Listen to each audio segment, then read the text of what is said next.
The day humanity made first contact with intelligent extraterrestrial life should have been the most significant moment in history. But instead, it came and went like a whisper. Most people didn't even notice. It started with the usual diplomatic procedures. A small, saucer-shaped vessel appeared just outside Earth's atmosphere, hovering in the calm expanse of space like an unimposing visitor. The ship bore no weapons, no visible technology threatening to disrupt the balance of power. It was a diplomatic envoy sent by the Council of Worlds, a collective of advanced civilizations spread across the galaxy. Inside the United Nations headquarters, a special meeting was convened. Only a few select world leaders were invited, along with a handful of scientific advisors. No cameras. No fanfare. Just another day, another bureaucratic encounter.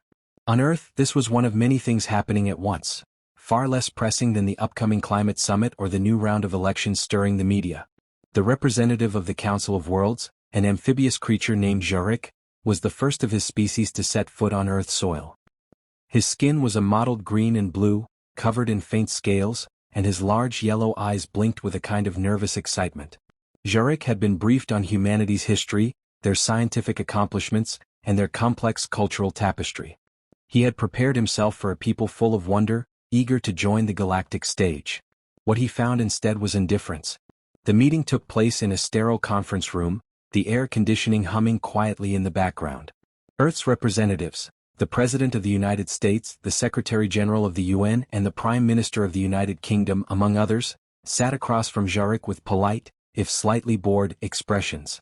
A translator device whirred softly as Jarek spoke in his native tongue, his words filtered into the ears of the humans present. On behalf of the Council of Worlds, I extend greetings to the people of Earth, Jarek began, his voice calm but with an undercurrent of pride. For millennia we have watched your development. We have marveled at your technological advancements, your tenacity, and your spirit. Now we offer you a place among us. Together we can share knowledge, resources, and protection against the greater dangers of the universe. He waited, expecting at least some kind of excitement, maybe even a few questions. The room remained still. One of the humans, an advisor with a thick mustache, whispered something to his superior, who nodded absent-mindedly. The president cleared his throat. "Thank you for your generous offer," he said, glancing briefly at his notes. "We appreciate the interest the Council has taken in our planet. However, at this time, Earth is dealing with a number of internal challenges: economic, environmental, political. We're working on stabilizing our global systems. I'm afraid we can't commit to any kind of interstellar alliance just yet." Jarek blinked, his wide eyes narrowing slightly in confusion. "I understand the importance of your world's challenges, but surely the opportunity to connect with the larger galaxy. Perhaps in the future," the Secretary General interrupted, his voice diplomatic but firm.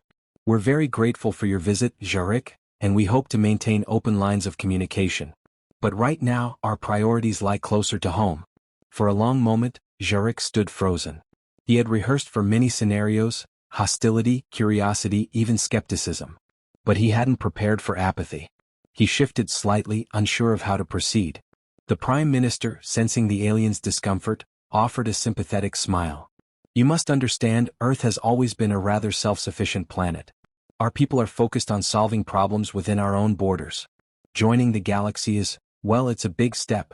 Jarek nodded slowly, though he couldn't shake the growing feeling of disbelief. In the grand scheme of the universe, humanity had survived against all odds.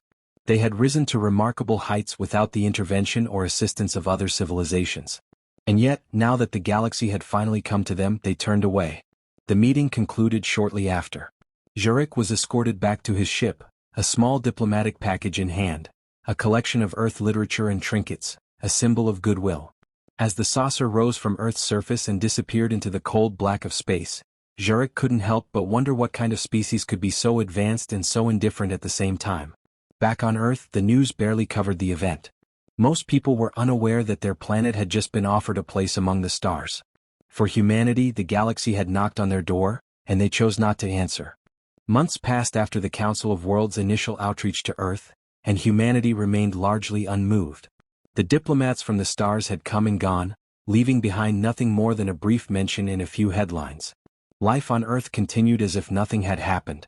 For most people, aliens were just another news story. There were no grand parades, no worldwide celebrations. Instead, the world was focused on its own issues. Climate change was still wreaking havoc in certain regions, global markets were fluctuating with the introduction of next-gen AI, and political tensions remained as volatile as ever. Alien life simply wasn't a priority. Even in academic circles, where one might expect an explosion of excitement, interest was limited. Alien civilizations were something discussed at niche conferences or in scientific journals, but the average person saw it as a curiosity, not a call to action. For the most part, aliens were lumped into the same category as quantum physics, fascinating but irrelevant to daily life. Jenna Lin, however, was one of the few who felt differently. A doctoral candidate in astrobiology at MIT, she had been following the Council's diplomatic efforts closely. To her, the fact that humanity had been invited to join a galactic collective was nothing short of monumental.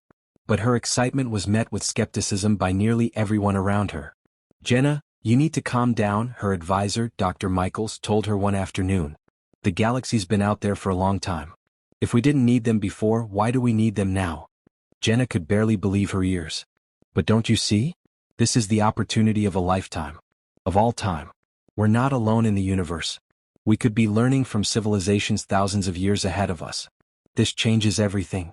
Dr. Michaels leaned back in his chair, unbothered. "Maybe, maybe not. We've been solving our own problems just fine. Let the politicians deal with the aliens. We've got enough on our plate with Earth." Jenna left his office frustrated, unable to understand the apathy that seemed to grip her colleagues, her friends, even her family. The world had always dreamed of finding life among the stars, but now that they'd been given a seat at the table, they were walking away.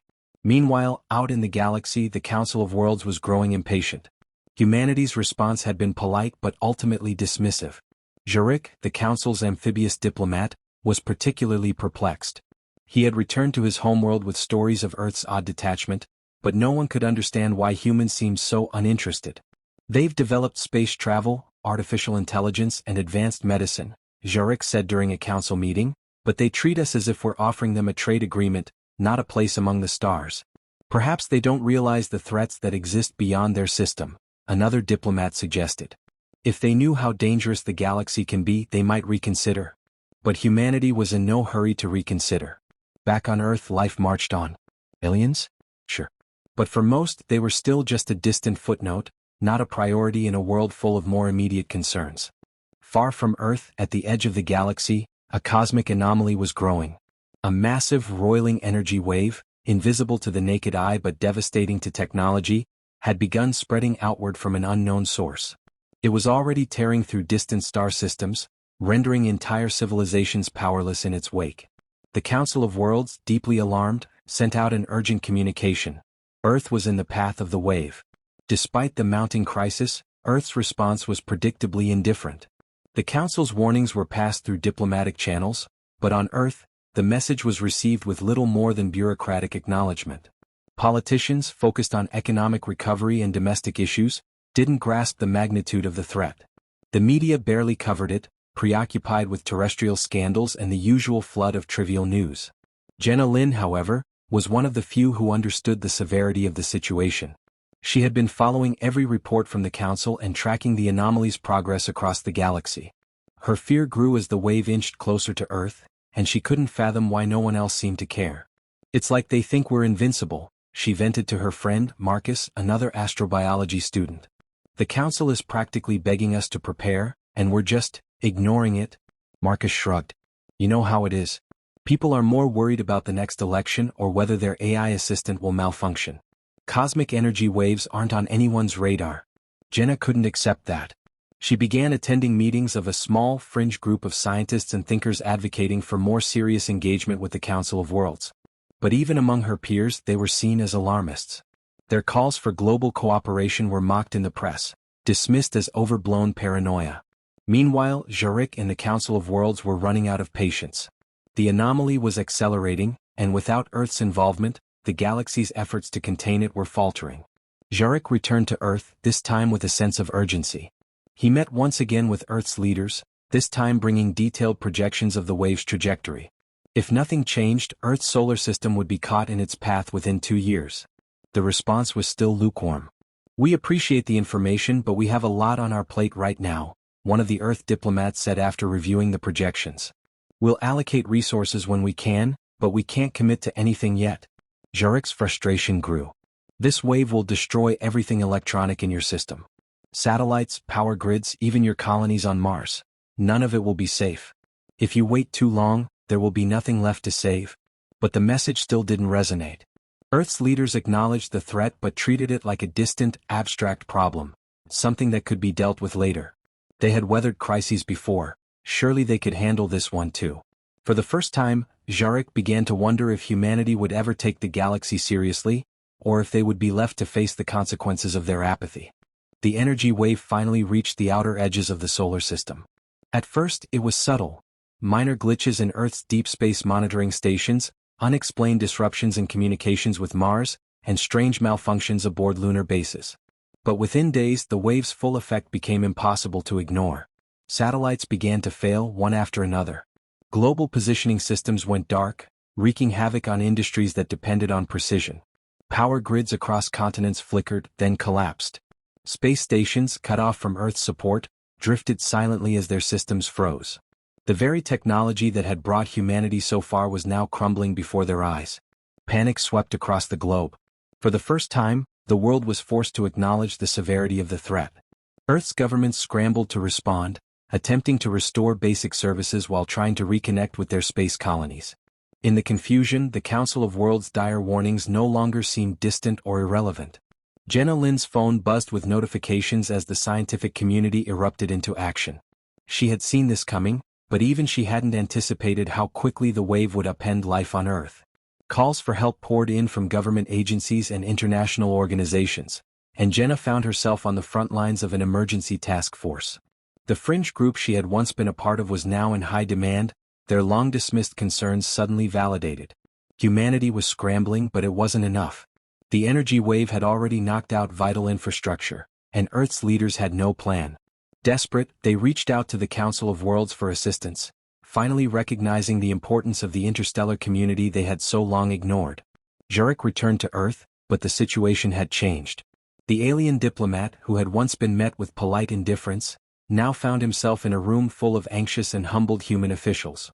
They begged for the Council's help, admitting that they were unprepared to handle the full scope of the disaster. But Jarek's patience had worn thin. "We warned you of this months ago. You had time to prepare, to coordinate with the galaxy. Now, your inaction has made this crisis far worse." The human officials nodded grimly, ashamed. They knew Jarek was right, but there was no time for regret. The only question now was whether the Council would assist or leave them to their fate. Despite his frustration, Jarek was not without compassion. "The Council will help you," he said at last, "but you must understand that cooperation with the galaxy is not optional. You cannot continue to exist in isolation while the universe moves forward." The relief in the room was palpable. Earth's leaders quickly agreed to Jarek's terms. They would open their doors to the Council of Worlds, formally accepting membership and pledging to collaborate in all future efforts. Jenna watched the meeting from the back of the room, feeling a mix of vindication and dread. Earth had finally woken up to the galaxy, but at what cost?